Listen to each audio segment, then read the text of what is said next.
ప్రియులారా, ఈ రోజున మనం బైబిల్ గ్రంథంలో నుండి ఒక భక్తుని యొక్క బాల్యంను గురించి ధ్యానించబోతూ ఉన్నామండి.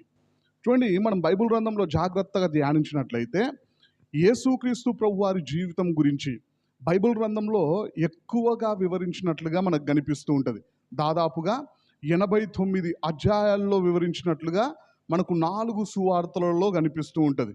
మత్తయి సువార్తలో 28 అధ్యాయాలు, మార్కు సువార్తలో 16 అధ్యాయాలు, లూకా సువార్తలో 24 అధ్యాయాలు, అదేవిధంగా యోహాను సువార్తలో 21 అధ్యాయాలు. అంటే మొత్తం కలుపుకుంటే 89 అధ్యాయాలలో యేసుక్రీస్తు ప్రభువారి జీవితమును గురించి వివరించబడినట్లుగా మనకు కనిపిస్తూ ఉంటుంది. చూడండి ప్రియులారా, యేసుక్రీస్తు ప్రభువారి తర్వాత అంటే అంత ఎక్కువగా ఏ భక్తుని యొక్క జీవితాన్ని వివరించినట్లుగా మనకు కనిపిస్తూ ఉంటుంది అంటే దావీదు భక్తుడు.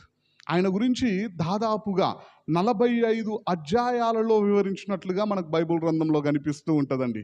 చూడండి ప్రియులారా, మనము దావీదు యొక్క బాల్యమును గురించి వాక్యంలో ధ్యానించినట్లయితే అతడు బాల్యములో అందరి చేత తృణీకరింపబడినట్లుగా, అందరి యొక్క కోపానికి గురైనట్లుగా, అందరి చేత హేళనకు గురైనట్లుగా, అందరూ అతన్ని ప్రక్కన పెట్టినట్లుగా మనకు కనిపిస్తూ ఉంటుంది.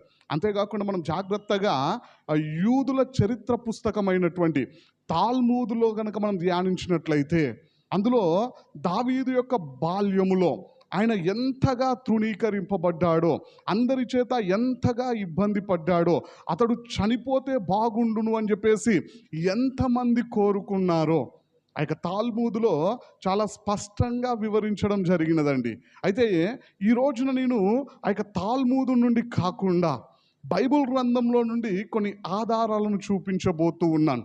దావీదు భక్తుడు అందరి చేత ఏ విధంగా తృణీకరింపబడ్డాడు తన బాల్యంలో అనే విషయాన్ని మనం బైబిల్ గ్రంథంలో జాగ్రత్తగా ఆలోచన చేసినట్లయితే వాక్యంలో రాయబడినటువంటి ఒక అద్భుతమైన మాట ఏమిటి అంటే, ఇల్లు కట్టువారు నిషేధించినటువంటి రాయి మూలకు తలరాయిగా మార్చబడినట్లుగా అందరి చేత హేళనకు గురైనటువంటి దావీదు భక్తుడు, అందరి చేత తృణీకరింపబడినటువంటి దావీదు భక్తుడిని దేవుడు ఎన్నుకొని ఆ దేశాన్నే పరిపాలించేటువంటి స్థానంలో కూర్చోబెట్టినట్లుగా మనకు బైబిల్ గ్రంథంలో కనిపిస్తూ ఉంటుంది. అంటే ఈ రోజున దావీదు జీవితాన్ని మనం ధ్యానిస్తూ ఉన్నప్పుడు మనం గుర్తించాల్సినటువంటి విషయం ఏమిటి అంటే, అందరూ మనల్ని తృణీకరిస్తూ ఉన్నప్పటికీ, అందరూ మనల్ని హేళన చేస్తూ ఉన్నప్పటికీ, అందరూ మనల్ని ఇబ్బంది పెడుతూ ఉన్నప్పటికీ, ఏ ఒక్కరు కూడా మనకు విలువ ఇవ్వకపోయినప్పటికీ మనం గుర్తించాల్సినటువంటి విషయం ఏమిటి అంటే, మనకు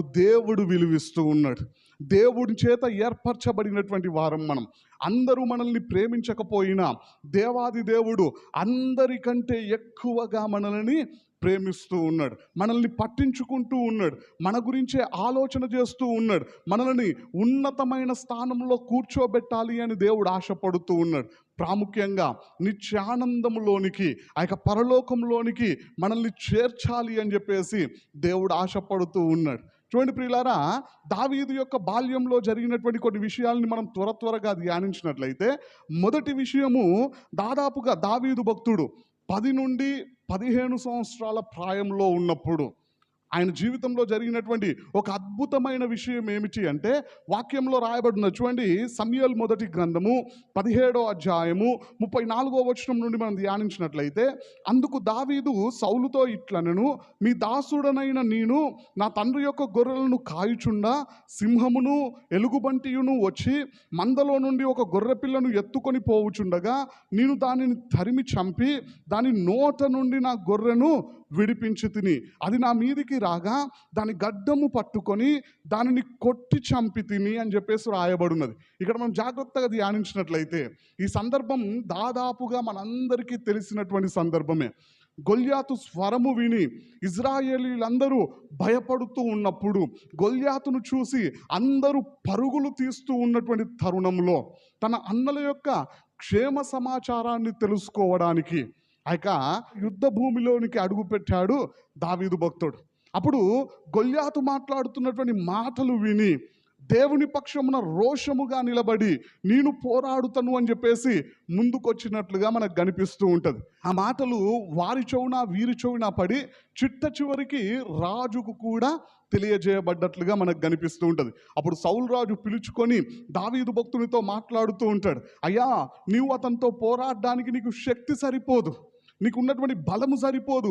అతడు యుద్ధంలో నైపుణ్యము కలిగినటువంటి వ్యక్తి, ఏ విధంగా యుద్ధం చేయాలో శిక్షణ పొందుకున్నటువంటి వ్యక్తి.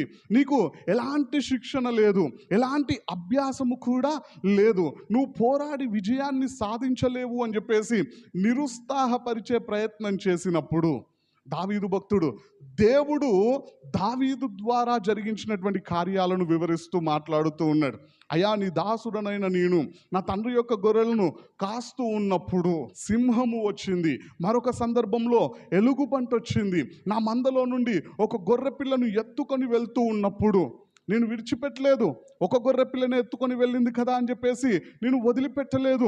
నా గొర్రె పిల్ల కోసం ఆ యొక్క సింహమును తరిమాను, ఆ యొక్క ఎలుగుబంటిని తరిమాను, దాన్ని వెంబడించాను, దాన్ని పట్టుకున్నాను, దాని నోటిలో నుండి నా గొర్రె పిల్లను విడిపించి రక్షించుకున్నాను. ఆ యొక్క సింహము ఆ యొక్క ఎలుగుబంటి నా మీదికి వచ్చినప్పుడు దాని గడ్డము పట్టుకొని వాటిని కొట్టి చంపాను అని చెప్పేసి దావీదు భక్తుడు మాట్లాడుతూ ఉంటాడు. ఇంకా మనం జాగ్రత్తగా ఆలోచన చేసినట్లయితే సింహము యొక్క బలము నుండి, ఎలుగుబంటి యొక్క బలము నుండి నన్ను రక్షించినటువంటి దేవుడు ఈ రోజున ఈ యొక్క ఫిలిస్తీయుడైనటువంటి గొల్యాతు చేతిలో నుండి కూడా నన్ను విడిపిస్తాడు, నన్ను రక్షిస్తాడు అని చెప్పేసి సాక్ష్యము చెప్పినట్లుగా మనకు కనిపిస్తూ ఉంటుంది. చూడండి ప్రియులారా, ఈ సందర్భంలో దావీదు జీవితంలో జరిగినటువంటి విషయాలు ఎప్పుడు జరిగాయి అంటే దావీదుకు దాదాపుగా 10 నుంచి 15 సంవత్సరాల ప్రాయంలో ఉన్నప్పుడు. ఎందుకోసం అంటే రాజు ముందు నిలబడి మాట్లాడుతున్నటువంటి సమయంలో దావీదు యొక్క వయసు 16 నుండి 20 సంవత్సరాల లోపు ఉన్నాడండి. అంటే ఓ 10 నుంచి 15 సంవత్సరాల ప్రాయంలో ఉన్నటువంటి వ్యక్తి సింహమును కొట్టి చంపితే, ఎలుగుబంటిని కొట్టి చంపితే వాస్తవంగా జరగాల్సినటువంటి విషయం ఏమిటి అంటే ఆ వార్త గ్రామాలకు తెలియజేయబడుతుంది. చూడండి, ఆ దేశమంతా కూడా తెలియజేయబడ్డానికి అవకాశం ఉంటుంది. కానీ దావీదు జీవితంలో ఆ విధంగా జరిగిందా అంటే జరగలేదు. ఒక గొప్ప కార్యాన్ని జరిగించినప్పటికీ తన గొర్రె పిల్లను సింహము బలము నుండి విడిపించి దాన్ని జయించినప్పటికీ, ఎలుగుబంటి నుండి విడిపించి ఎలుగుబంటిని జయించినప్పటికీ వాస్తవంగా జరిగినటువంటి విషయం ఏమిటి అంటే ఆ వార్త, ఆ యొక్క విషయము దావీదు ఇంటి ప్రక్క వాళ్ళకు కూడా తెలియదండి. అంటే ఏ ఒక్కరు కూడా దావీదు చేసినటువంటి పనిని తెలియజెప్పడానికి సిద్ధంగా లేరు. అంటే ఈ విషయాన్ని బట్టి మనకు అర్థమవుతున్నటువంటి విషయం ఏమిటి అంటే అంత గొప్ప పని చేసినప్పటికీ, తన గొర్రెపిల్లను కాపాడుకోవడానికి సింహముతో పోరాడినప్పటికీ, ఎలుగుబంటితో పోరాడినప్పటికీ దావీదును మెచ్చుకునేవారు, దావీదును అభినందించేవారు ఏ ఒక్కరూ లేనట్టుగా మనకు కనిపిస్తూ ఉంటుంది. చూడండి ప్రియులారా, ఎవరైనా మెచ్చుకొని ఉంటే, ఎవరైనా ఆయన చేసినటువంటి పనిని పొగిడి ఉంటే ఆ వార్త కనీసం ఆ యొక్క బెత్లెహేము గ్రామంలోనైనా తెలియజేయబడ్డానికి అవకాశం ఉంటుంది. ఏ ఒక్కరూ వచ్చి ఆయనతో ఆ మాటలు మాట్లాడినట్టుగా మనకు బైబిల్ గ్రంథంలో కనిపించదు. అంటే అందరూ కూడా దావీదు చేసినటువంటి పనిని కప్పిపుచ్చే ప్రయత్నమే చేశారు వారి ఇంట్లో వాళ్ళు. కనీసం వారు అభినందించినట్లుగా కూడా రాయబడలేదండి. చిట్ట చివరికి సౌలు రాజు దగ్గరికి వచ్చి దావీదే దేవుడు తన ద్వారా జరిగించినటువంటి పనులను వివరించుకోవలసినటువంటి పరిస్థితి వచ్చినది. చూడండి ప్రియులారా, చిన్నతనంలో ఉన్నటువంటి వారు ఏదైనా ఒక చిన్న పని చేసినా, ఓ మంచి పని చేసినప్పుడు తల్లిదండ్రులుగా ఉన్నటువంటి వారు లేదా తన అన్నలుగా ఉన్నటువంటి వారు చేసేటువంటి పని ఏమిటి అంటే ఆ యొక్క బాబును మెచ్చుకుంటారు, అభినందిస్తూ ఉంటారు. గొప్ప పని చేశావు అని చెప్పేసి అతని గురించి అనేకులకు చెబుతూ ఉంటారు. ఉదాహరణకి నా జీవితంలోనే నా చిన్నతనంలో జరిగినటువంటి ఒక విషయం ఏమిటి అంటే నేను 10th క్లాస్ ఎగ్జామ్స్ రాసిన తర్వాత దాదాపుగా నాకు 14 years ఉన్నప్పుడు నిజామాబాద్ నుండి నల్గొండ డిస్టిక్లో పల్లివాడ అనే ప్రాంతానికి వచ్చానండి. నా 14 years ఏజ్లో వచ్చాను. అప్పుడు మా మామయ్య వాళ్ళ కూతురు ఉండే, ఆమె వయసు దాదాపుగా 7-8 సంవత్సరాలు ఉంటుంది. నేను వస్తూ ఉన్నప్పుడు నేను కూడా వస్తా అంటే ఆ పాపను కూడా వెంట పెట్టుకొని వచ్చాను. నేను వచ్చిన నెక్స్ట్ డే వాటర్ కోసం వెళ్ళేసరికి అక్కడ ఉన్నటువంటి వారందరూ మాట్లాడుకుంటున్నటువంటి మాట ఏమిటి అంటే, ఫలానా అబ్బాయి అంట నిజామాబాద్ నుండి చాలా దూరం నుండి చిన్నతనంలోనే ఇంత దూరం వచ్చాడంట అని చెప్పేసి గొప్పగా చెప్పుకుంటూ ఉన్నారు. కానీ అక్కడ జరిగినటువంటి ఒక విచిత్రం ఏమిటి అంటే, కొంతమంది వచ్చి నాతోనే చెబుతూ ఉన్నారు ఆ మాట.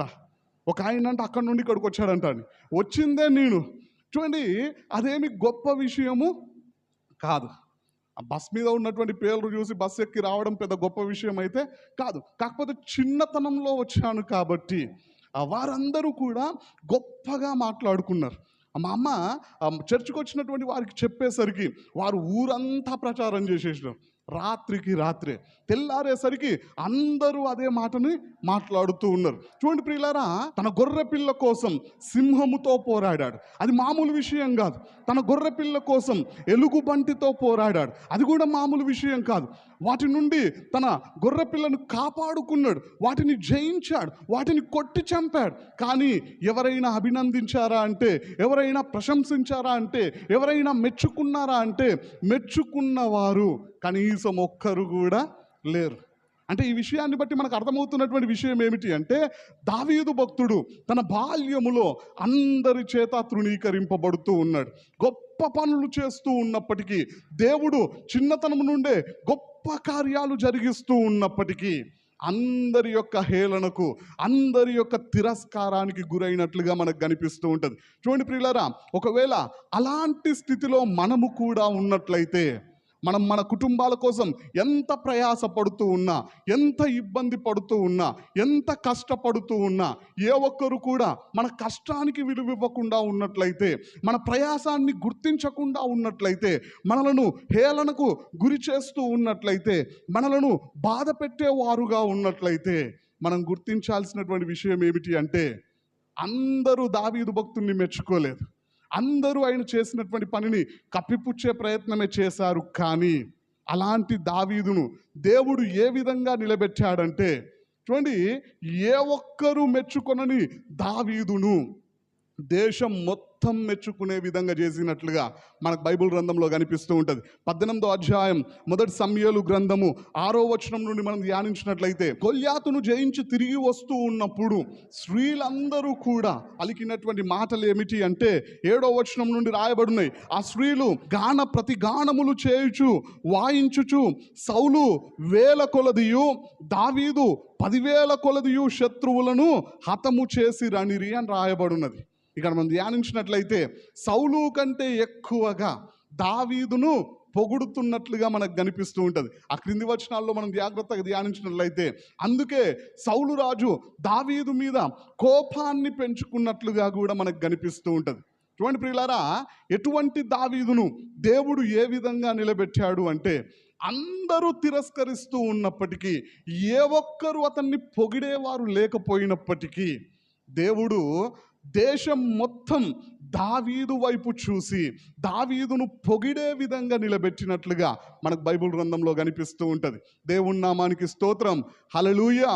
మరి రోజున మనం కూడా దావీదు లాంటి స్థితిలో ఉన్నట్లయితే మనం గుర్తించాలా, మనకు తోడుగా దేవుడున్నాడు, మనల్ని ఆదుకునేందుకు దేవుడున్నాడు, మనలను మెచ్చుకునేందుకు దేవుడున్నాడు, మనకు సహాయము చేసేందుకు దేవుడున్నాడు, మనలను పైకెత్తడానికి దేవుడున్నాడు, మనలను పరలోకానికి సిద్ధపరిచేందుకు కూడా దేవుడున్నట్లుగా మనకు బైబిల్ గ్రంథంలో కనిపిస్తూ ఉన్నదండి. చూడండి ప్రియులారా, దావీదు బాల్యంలో జరిగినటువంటి రెండో సందర్భాన్ని కూడా మనం బైబిల్ గ్రంథంలో నుండి ధ్యానించినట్లయితే, సమూయేలు మొదటి గ్రంథము 16వ అధ్యాయము 6వ వచనం నుండి మనం ధ్యానించినట్లయితే, దావీదును అభిషేకించడానికి సమూయేలు ప్రవక్త వచ్చినటువంటి సందర్భంలో కూడా దావీదు భక్తునికి ఏమాత్రం తన తండ్రి గుర్తింపును ఇవ్వనట్లుగా మనకు కనిపిస్తూ ఉంటుంది. అప్పుడు దావీదు యొక్క వయసు ఎంత అంటే, దాదాపుగా 15 సంవత్సరాల నుండి 17 సంవత్సరాల ప్రాయంలో ఉన్నాడు. చూడండి ప్రియులారా, సమూయేలు ప్రవక్తతో ప్రభువు చెప్పినటువంటి మాటలు ఏమిటి అని మనం ఆలోచన చేసినట్లయితే, నువ్వెంతకాలం ఇంకా సౌలు గురించే దుఃఖిస్తూ ఉంటావు, నువ్వు లేచి బెత్లెహేము ప్రాంతానికి వెళ్ళు, అక్కడ యెషై అనబడినటువంటి వ్యక్తి ఇంటికి వెళ్ళు, ఆ వ్యక్తికి ఉన్నటువంటి కుమారులలో ఒక కుమారుణ్ణి నువ్వు రాజుగా అభిషేకించాలి అని చెప్పాడు. చూడండి, ఎవరింటికి వెళ్ళాలో చెప్పాడు, కానీ ఏ వ్యక్తిని అభిషేకించాలో సమూయేలు ప్రవక్తకు ముందుగా తెలియజేయబడలేదు. అందుకోసమే సమూయేలు ప్రవక్త బెత్లెహేం గ్రామానికి వచ్చిన తర్వాత యెషై అనబడినటువంటి వ్యక్తి ఇంటిలోనికి వెళ్ళిన తర్వాత అతని కుమారులందరినీ పిలిపించమని చెప్పినప్పుడు యెషై చేసినటువంటి పని ఏమిటి అంటే దావీదును పిలిపించినట్లుగా మనకు కనిపించదు. 7 కుమారులను మాత్రమే పిలిపించినట్లుగా మనకు కనిపిస్తూ ఉంటుంది. అప్పుడు పెద్ద కుమారుడైనటువంటి ఏలీయాబును చూడగానే సమూయేలు ప్రవక్త అనుకున్నాడంట, దేవుడు అభిషేకించమని చెప్పినది ఇతను గురించే కావచ్చు, దేవుడు రాజుగా నియమించాలనుకున్నది ఇతన్నే కావచ్చు అని చెప్పేసి పొరపాటున ఆలోచించినట్లుగా మనకు కనిపిస్తూ ఉంటుంది. కారణం ఏమిటి అంటే ఏలీయాబు అప్పటికే సైన్యంలో ఉన్నాడు. అతని హైట్ను బట్టి కావచ్చు, అతని యొక్క బాడీని బట్టి కావచ్చు, లేదంటే అతనికి ఉన్నటువంటి బలమును బట్టి కావచ్చు, ఆయన యొక్క శరీరాకృతిని చూడగానే సమూయేలు ప్రవక్త అనుకున్నాడంట, దేవుడు అభిషేకించమని చెప్పింది ఇతన్ని అని చెప్పేసి. అయితే దేవుడు మాట్లాడినటువంటి మాట ఏమిటి అంటే అతడు కాదు అని చెప్పేసి చెప్పాడు. 2వ కుమారుని పిలిపించినప్పుడు అదే విధంగా అనుకున్నాడు. 3వ కుమారుని పిలిపించినప్పుడు అదే విధంగా అనుకున్నాడు. ఆ విధంగా 7 కుమారులను చూసినప్పటికీ దేవుడు మాట్లాడినటువంటి మాట ఏమిటి అంటే నేను ఈ 7 తిరస్కరిస్తూ ఉన్నాను. చూడండి ప్రియులారా, అందుకే సమూయేలు ప్రవక్త అడుగుతూ ఉన్నాడు యెషైని. మనం బైబిల్ గ్రంథంలో జాగ్రత్తగా గమనించినట్లయితే వాక్యంలో రాయబడి ఉన్నది 16వ అధ్యాయము 1 సమూయేలు గ్రంథము 11వ వచనంలో మనం ధ్యానించినట్లయితే నీ కుమారులందరూ ఇక్కడ ఉన్నారా అని యెషైని అడగగా అతడు ఇంకను కడసారి వాడున్నాడు, అయితే వాడు గొర్రెలను కాయుచున్నాడని చెప్పాను అని రాయబడినది. ఇక్కడ మనం జాగ్రత్తగా గమనించినట్లయితే సమూయేలు ప్రవక్తనే యెషైని అడుగుతూ ఉన్నాడు, అయ్యా నీ కుమారులందరూ ఇక్కడ ఉన్నారా అని చెప్పేసి ప్రశ్నిస్తే తప్ప ఆ యొక్క యెషై దావీదు పేరును బయటికి తీసుకురాలేదండి. ఒకవేళ ప్రశ్నించకుండా ఉన్నట్లయితే దావీదును బయటికి తెచ్చేవాడా అంటే తీసుకొని వచ్చేవాడే కాదు. సమూయేలు ప్రవక్త ప్రశ్నిస్తేనే ఇంకొకడు ఉన్నాడు, అతడు గొర్రెలు కాస్తూ ఉన్నాడు, అరణ్యంలో ఉన్నాడు అని మాట్లాడుతున్నట్టుగా మనకు కనిపిస్తూ ఉన్నది. అప్పుడు సమూయేలు ప్రవక్త త్వరగా అతన్ని పిలిపించు అని చెప్పినప్పుడు సమూయేలు ప్రవక్త అడిగితే అతని పేరు చెప్పాడు. సమూయేలు ప్రవక్త పిలిపించమంటేనే పిలిపిస్తూ ఉన్నాడు. అంటే ఇక్కడ మనం జాగ్రత్తగా గమనించినట్లయితే యెషై తన కుమారుడైనటువంటి దావీదుకు గుర్తింపునిచ్చాడా అంటే నీ కుమారులందరినీ పిలిపించంటే 7 పిలిపించాడు. చూడండి, 7 ఇచ్చినటువంటి గుర్తింపు దావీదుకి ఇచ్చాడా అంటే ఇంకా ఎవరైనా ఉన్నారా అని ప్రశ్నిస్తేనే బయట పెడుతూ ఉన్నాడు, ప్రశ్నించకపోతే బయటికి చెప్పేవాడే కాదు. అంటే యెషై దావీదుకు కుమారునిగా గుర్తింపునివ్వలేదు, లేదా ఆయనకు విలువ ఇచ్చినట్లుగా మనకు కనిపించడం లేదు. చూడండి ప్రియులారా, యూదుల చరిత్ర పుస్తకమైనటువంటి తాల్మూదులో కనుక మనం ధ్యానించినట్లయితే అందులో పరీక్షిస్తే దావీదు యొక్క బాల్యంలో జరిగినటువంటి అనేకమైనటువంటి విషయాలు అక్కడ ప్రస్తావించబడ్డాయండి. చూడండి, దావీదుకు ఎందుకు గుర్తింపునివ్వలేదు యెషై అని మనం ఆలోచన చేసినట్లయితే తాల్మూదు గ్రంథం ప్రకారము చూడండి, యూదులకి 2 తాల్మూదు పుస్తకాలు ఉన్నాయి. ఒకటేమో పాత నిబంధనకు సంబంధించింది, రెండోదేమో క్రొత్త నిబంధనకు సంబంధించింది. క్రొత్త నిబంధనకు సంబంధించినటువంటి తాల్మూదును మనం విశ్వసించాల్సినటువంటి అవసరం లేదండి. ఎందుకంటే యూదులు ఎవ్వరూ కూడా యేసుక్రీస్తు ప్రభు యొక్క దైవత్వాన్ని అంగీకరించరు కాబట్టి దాన్ని కొంచెం వక్రీకరించి రాసినట్లుగా మనకు కనిపిస్తూ ఉంటుంది. అయితే పాత నిబంధనకు సంబంధించినటువంటి తాల్మూదు గ్రంథము యూదుల చరిత్రకు సంబంధించింది కాబట్టి వారి చరిత్రను వారు వక్రీకరించి రాయలేదని మనం గుర్తించాలా. ఆ యొక్క పాత నిబంధనకు సంబంధించినటువంటి తాల్మూదు గ్రంథం ప్రకారం దావీదు యొక్క తల్లి పేరు ఏమిటి అంటే నుజావేతు. ఆమె ఎవరు అని మనం ఆలోచన చేసినట్లయితే మోయాబీయురాలు. అంటే యెషై మోయాబు జాతికి సంబంధించినటువంటి నుజావేతును వివాహం చేసుకున్నట్లుగా మనకు అర్థమవుతూ ఉన్నది. చూడండి, ఆమెకి 7 కుమారులు 2 కుమార్తెలు జన్మించిన తర్వాత యెషైకి ఒక సమస్య ఏర్పడినది. ఆయనకు ఏర్పడినటువంటి సమస్య ఏమిటి అని మనం ఆలోచన చేసినట్లయితే యెషై సెన్హెడ్రిన్ సభలో ఒక ముఖ్యమైనటువంటి స్థానములో ఉన్నాడు. చూడండి, సెన్హెడ్రిన్ సభలో అతడు ఒక మంచి స్థానములో ఉన్నాడు. ధర్మశాస్త్రం ప్రకారము ప్రజలకు తీర్పు తీర్చేటువంటి స్థానములో ఉన్నాడు. అయితే ఆ యొక్క నుజావేతును వివాహం చేసుకున్న తర్వాత 7 కుమారులు 2 కుమార్తెలు జన్మించిన తర్వాత ఆ 70 మంది సభ్యులు కలిగినటువంటి ఆ పెద్దల సభలోని వారు యెషై మీద కొన్ని నేరాలు మోపినట్లుగా మనకు కనిపిస్తూ ఉంటుంది.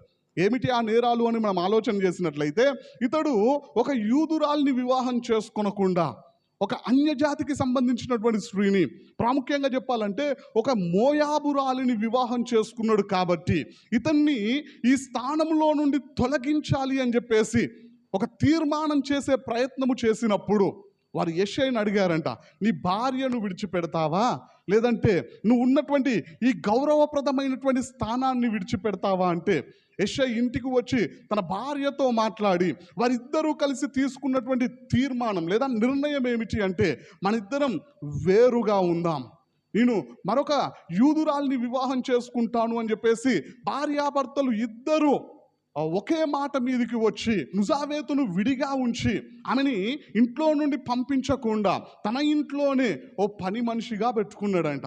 ఆ తర్వాత ఆయన ఒక యూదురాల్ని వివాహం చేసుకున్నాడు. కాబట్టి ఆ పెద్దల సభలో ఒక గౌరవప్రదమైనటువంటి స్థానంలోనే కొనసాగినట్లుగా యెషై యొక్క జీవితం మనకు కనిపిస్తూ ఉంటుంది. అయితే నుజావేతును తన ఇంట్లో పని మనిషిగా పెట్టుకున్నప్పటికీ ఆమెతో కాపురం చేయడం మానలేదంట. తత్ఫలితంగా ఆ నుజావేతు కొన్ని సంవత్సరాల తర్వాత మళ్ళా గర్భము ధరించినట్లుగా మనకు కనిపిస్తూ ఉంటుంది. ఆ విషయాలు ఏవి కూడా యూదులకు కానీ తన గ్రామస్తులకు కానీ లేదంటే తన కుమారులకు కూడా తెలియదంట. ఇప్పుడు నుజావేతు యెషై వల్లనే గర్భము ధరించిందని తన కుమారులకు కూడా తెలియదంట. కాబట్టి నా తల్లి ఎవరితోనో తిరిగి వ్యభిచారం చేసి గర్భము ధరించింది అని చెప్పేసి ఆమెను దూషించడం మొదలుపెట్టారంట 7 కుమారులు కూడా.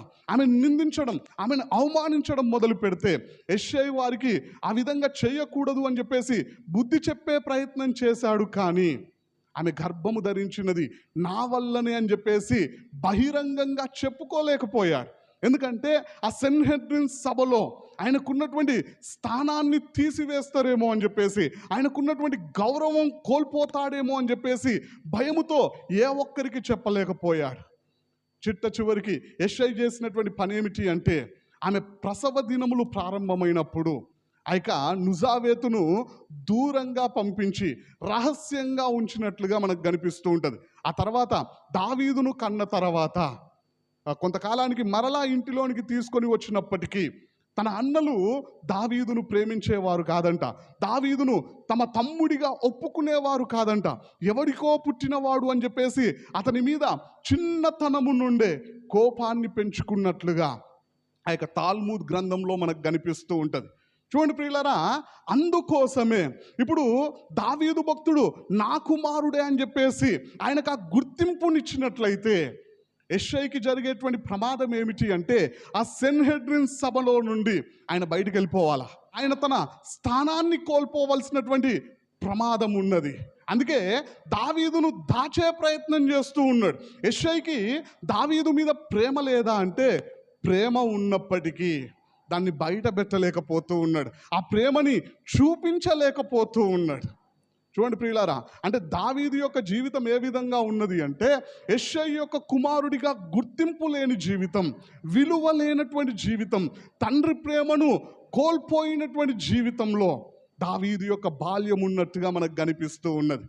మరి రోజున అలాంటి స్థితిలో ఎవరైనా ఉన్నట్లయితే మనము తల్లిదండ్రుల ప్రేమను కోల్పోవచ్చు, కానీ నిజ దేవుని ప్రేమ నుండి మనల్ని ఎడబాపేవారు ఎవ్వరూ లేరండి. ఆ దేవుడు అందరికంటే ఎక్కువగా మనల్ని ప్రేమిస్తూ ఉన్నాడు. ఆయన తన ప్రాణాన్ని పెట్టి మనల్ని రక్షించుకున్నాడు. చూడండి, తన ప్రాణం కంటే ఎక్కువగా మనల్ని ప్రేమిస్తూ ఉన్నాడు. అందరికంటే ఎక్కువగా మనకు విలువిస్తూ ఉన్నాడు ఆ దేవుడు.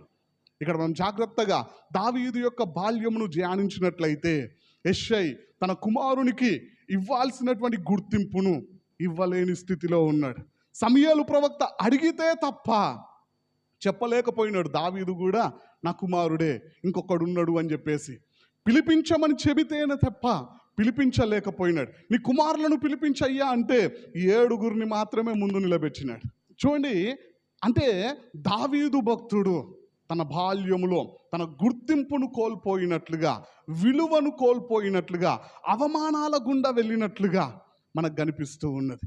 మూడోదిగా మనం ఆలోచన చేసినట్లయితే దావీదు బాల్యంలో ఎదుర్కొన్నటువంటి మరొక సమస్య ఏమిటి అంటే, దావీదు భక్తునికి దాదాపుగా 16 నుంచి 20 సంవత్సరాల ప్రాయంలో ఉన్నప్పుడు బైబిల్ గ్రంథంలో మనకు కనిపిస్తున్నటువంటి మరొక సందర్భం ఏమిటి అని మనం ఆలోచన చేసినట్లయితే 17వ అధ్యాయము 28వ వచనంలో రాయబడినది. మొదటి సమూయేలు గ్రంథంలో చూడండి, ఆ మాటల్ని మనం ధ్యానించినట్లయితే, అతడు వారితో మాట్లాడునది అతని పెద్దన్నయగు ఏలీయాబునకు వినబడగా, ఏలీయాబునకు దావీదు మీద కోపము వచ్చి అతనితో, నీవిక్కడికి ఎందుకు వచ్చితివి? అరణ్యములోని ఆ చిన్న గొర్రె మందను ఎవరి వశము చేసితివి?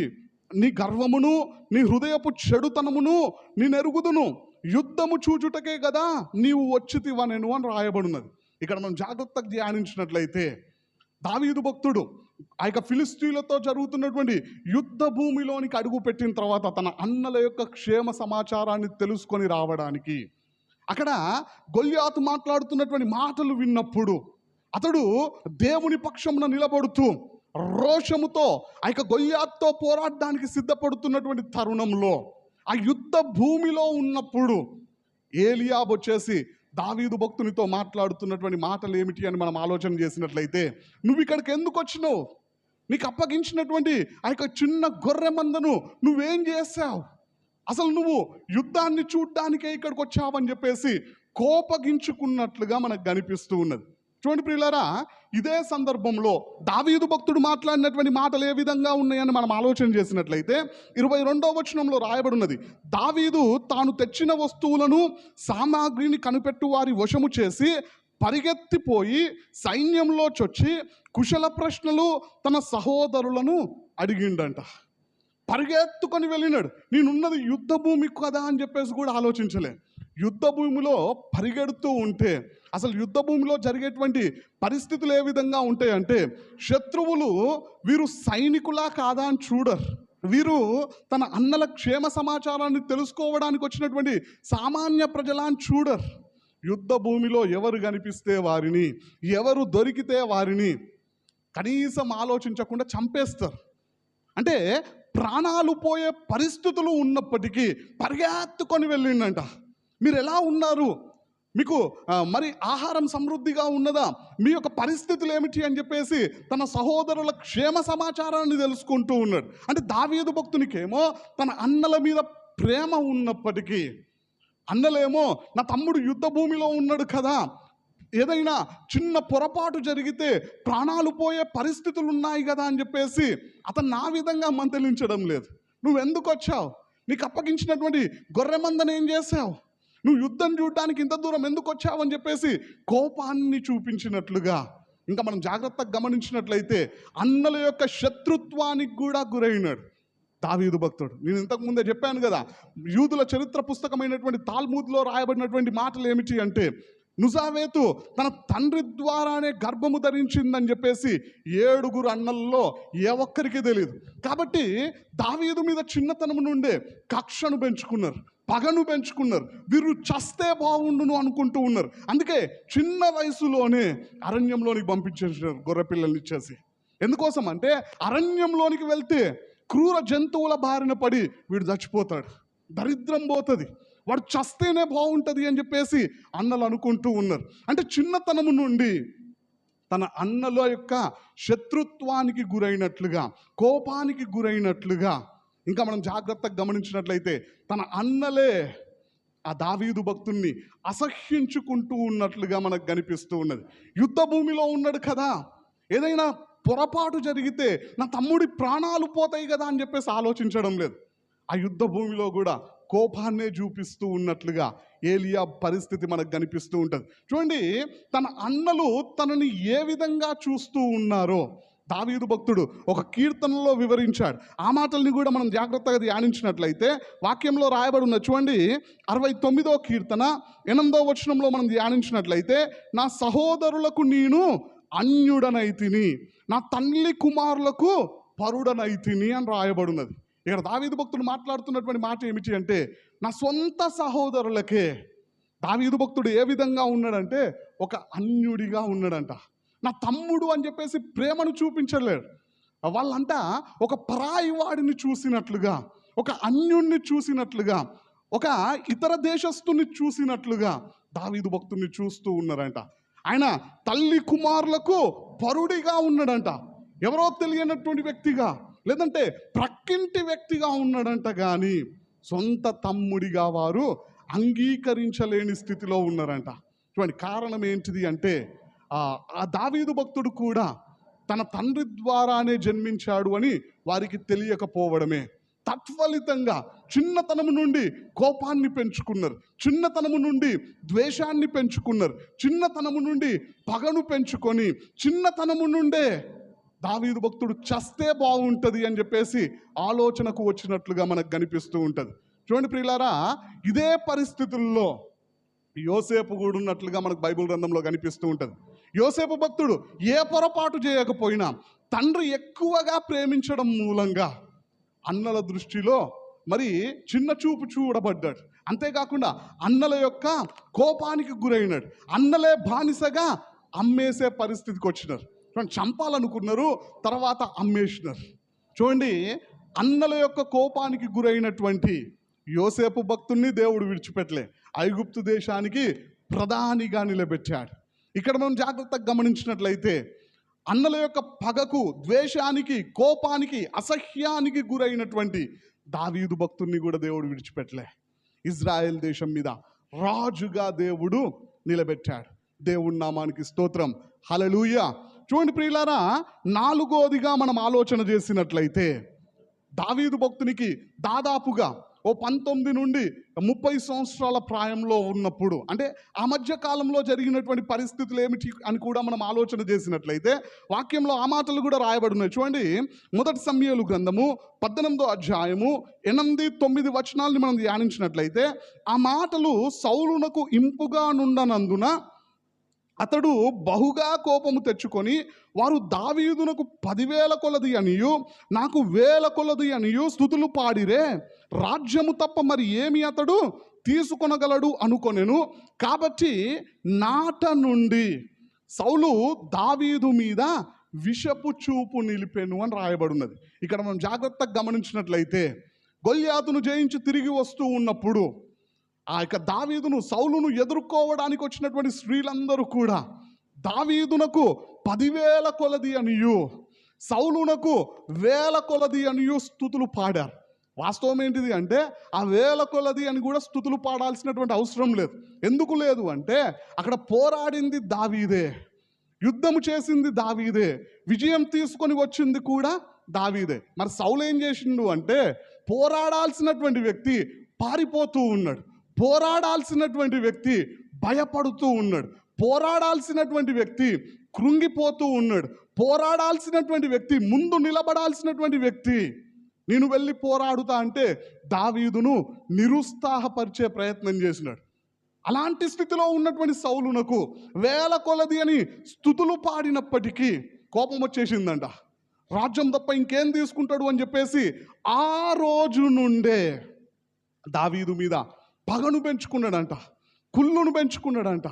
చూడండి, కక్షలను పెంచుకున్నట్లుగా సౌలు యొక్క జీవితం మనకు కనిపిస్తూ ఉంటుంది. మనం జాగ్రత్తగా గమనించినట్లయితే ఆ రోజు నుండి దాదాపుగా 10 సంవత్సరాలు సౌలు రాజు ఒక్కటే పని మీద ఉన్నాడు. ఎక్కడ అవకాశం దొరికితే అక్కడ దావీదును చంపేయాల. దావీదు కనిపించకుండా తప్పించుకొని పారిపోతూ ఉంటే అరణ్యంలోనికి వెళ్ళినా విడిచిపెట్టలే. చూడండి ప్రియులారా, ఎక్కడ ఉన్నాడని తెలిస్తే అక్కడికి సైన్యాన్ని తీసుకొని వెళ్ళిపోతూ ఉన్నాడు, సైనికులను పంపిస్తూ ఉన్నాడు, పట్టుకొని రమ్మంటూ ఉన్నాడు, చంపేయమంటూ ఉన్నాడు. వాస్తవం ఏంటిది అంటే సౌలును రాజుగా ఎన్నుకున్నది ఫిలిస్తీయులను తరమడానికి, ఫిలిస్తీయులను జయించడానికి. కానీ సౌలు చేస్తున్నటువంటి పని ఏమిటి అంటే యూదా గోత్రానికి సంబంధించినటువంటి దావీదును చంపే ప్రయత్నం చేస్తూ ఉన్నాడు. 10 సంవత్సరాలు అదే పని మీద ఉన్నాడు. చూడండి ప్రియులారా, అంటే మనం జాగ్రత్తగా ఆలోచన చేసినట్లయితే ఇజ్రాయెల్ దేశాన్ని పరిపాలిస్తున్నటువంటి సౌలు రాజు దావీదును చంపాలనుకున్నట్లుగా మనకు అర్థమవుతూ ఉన్నది. 10 సంవత్సరాలు దావీదును తరిమినట్లుగా, దావీదును వెంబడించినట్లుగా, దావీదుకు మనశ్శాంతి లేకుండా చేసినట్లుగా, దావీదును ఓ చోట స్థిరంగా ఉండనివ్వకుండా చేసినట్లుగా మనకు బైబిల్ గ్రంథంలో కనిపిస్తూ ఉంటుంది. అంటే రాజు కోపానికి కూడా గురైనాడు, ఏ తప్పు లేకపోయినా. రాజు పగను కూడా అనుభవించినాడు, ఏ పొరపాటు చేయకపోయినా.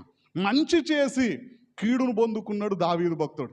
ఇజ్రాయెల్ దేశానికి విజయాన్ని అందించి, ఫిలిస్తీయుల చేతిలో నుండి విడిపించి, రాజు కోపానికి గురైనట్లుగా మనకు బైబిల్ గ్రంథంలో దావీదు జీవితం కనిపిస్తూ ఉన్నది. ఈ రోజున మనలో కూడా ఎవరైనా ఏ తప్పు చేయకపోయినా అందరూ అవమానిస్తూ ఉన్నట్లయితే, అందరూ హేళన చేస్తూ ఉన్నట్లయితే, అందరూ ఇబ్బంది పెడుతూ ఉన్నట్లయితే, అందరూ నిన్ను తృణీకరిస్తూ ఉన్నట్లయితే నువ్వు బాధపడాల్సినటువంటి అవసరం లేదు. దావీదు అలాంటి స్థితిని కూడా ఎదుర్కొన్నాడు.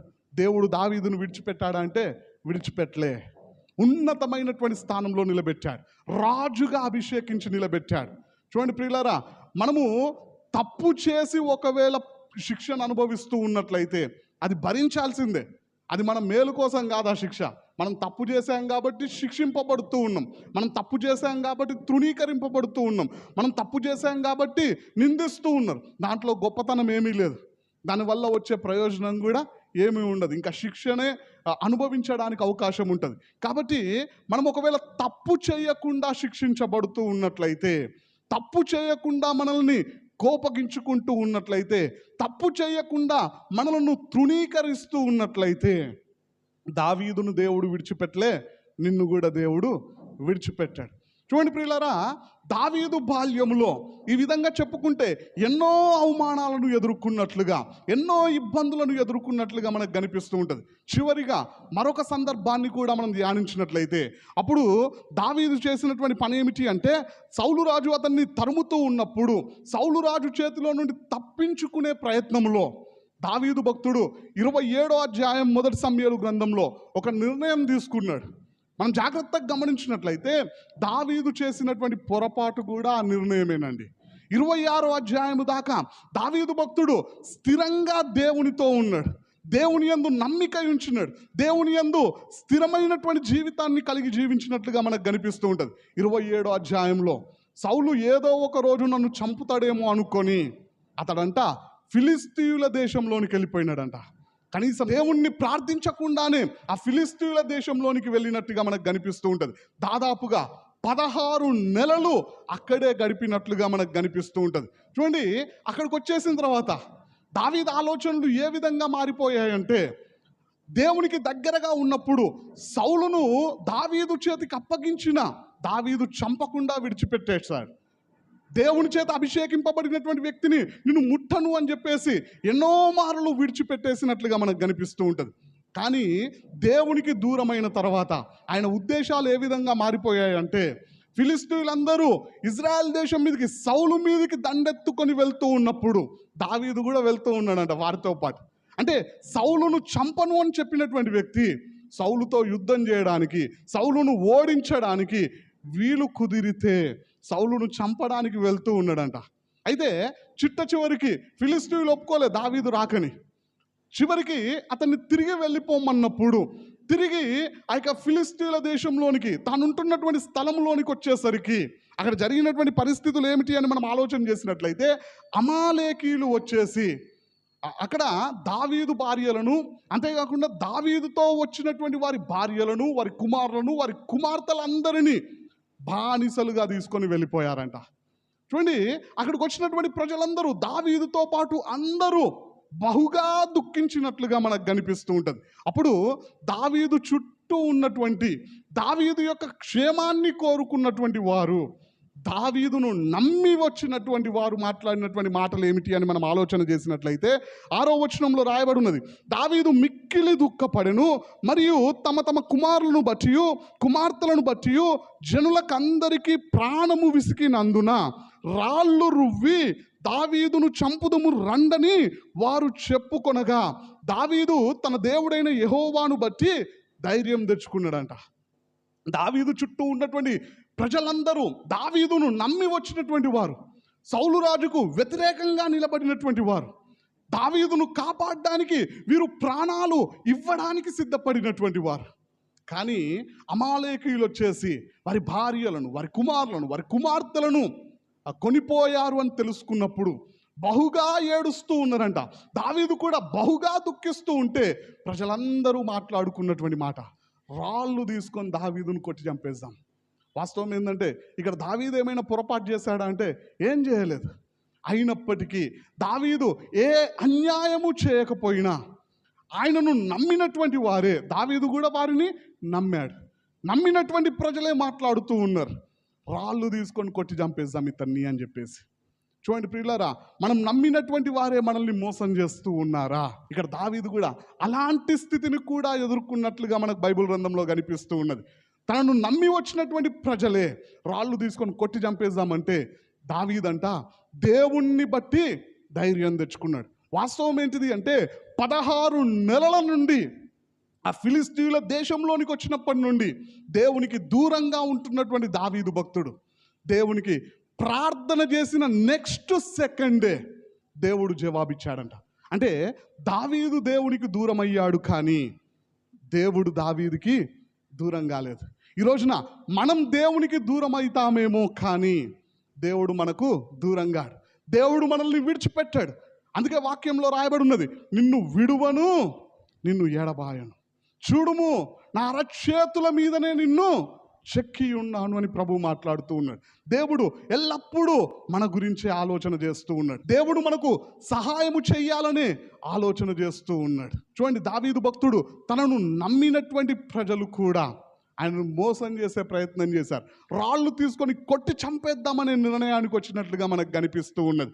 చూడండి ప్రియులారా, ఇలాంటి స్థితిలో మనం ఉన్నప్పటికీ మనం గుర్తించాల్సినటువంటి విషయం, మనుషులందరూ మనల్ని మోసం చేయొచ్చు, మనుషులందరూ మనల్ని నమ్మించి నట్టేట ముంచివేయచ్చు, కానీ దేవుడు మనల్ని విడిచిపెట్టాడు.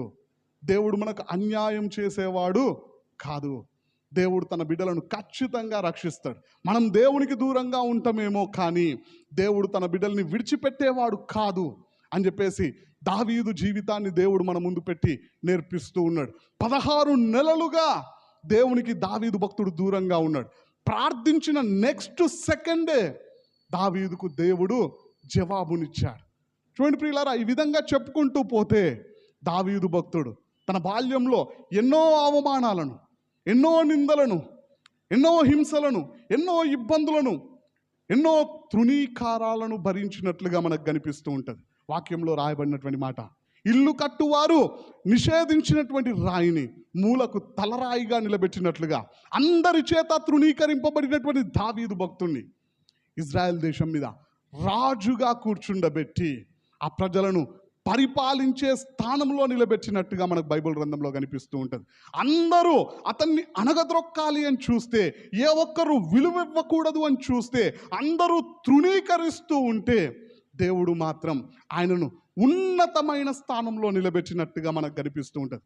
అందుకే దావీదు యొక్క జీవితాన్ని మనం జాగ్రత్తగా గమనించినట్లయితే అతడు బాల్యములోనే ఎన్నో కీర్తనలు రాసినట్టుగా మనకు కనిపిస్తూ ఉంటుంది. ఆ కీర్తనలన్నింటినీ మనం ధ్యానిస్తూ ఉన్నప్పుడు అతడు ఎదుర్కొన్నటువంటి అవమానాలు, అతడు పొందుకున్నటువంటి హింసలు, నిందలు, బాధలు, కష్టాలన్నింటినీ వివరిస్తూ ఉంటాడు. చూడండి, అన్ని కష్టాలు పడినటువంటి దావీదును దేవుడు విడిచిపెట్టలే, ఉన్నతమైన స్థానంలో నిలబెట్టాడు. ఈ రోజున దావీదు ఎదుర్కొన్నటువంటి పరిస్థితులను మనం కూడా ఎదుర్కొంటూ ఉన్నట్లయితే దావీదు దేవుణ్ణి బట్టి ధైర్యం తెచ్చుకున్నట్లుగా మనం కూడా దేవుణ్ణి బట్టి ధైర్యం తెచ్చుకుందాం. దేవునికి దూరంగా ఉండకుండా దేవుణ్ణి హత్తుకొని జీవిస్తాం. దేవుని సహాయాన్ని పొందుకుందాం. దేవుని రాకడకు మనందరం సిద్ధపడదాం. ఈ కొద్ది వాక్యాన్ని దేవుడు దీవించును గాక. ఆమేన్.